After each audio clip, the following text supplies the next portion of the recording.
admission of partnership. Admission of partnerல எப்படி வந்து new ratio calculate பண்ணுறதுன்றதை பார்க்கலாம். X and Y are partners sharing profit in the ratio 3:2. They admit Z as a partner for 1/5 shares in future profit. Calculate new ratio. இதில் old ratio என்ன கொடுத்துருக்காங்க 3:2. அப்போ X, Y, Z. Xக்கு வந்து 3/5, Yக்கு வந்து 2/5. Z's new ratio 1/5 share, அதனால 1/5. Reminder calculate பண்ணணும்.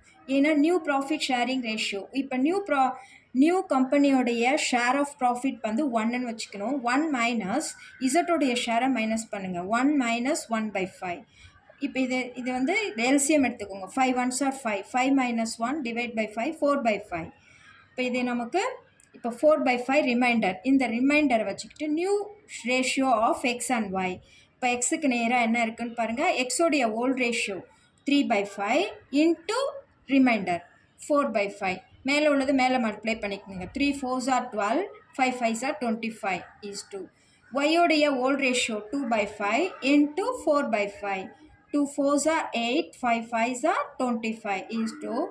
இசட்னுடைய new ratio already given 1/5.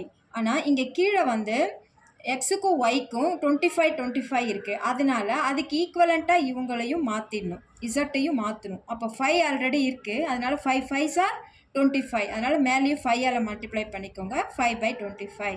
அப்போ new ratio XYZ equal to 12:8:5.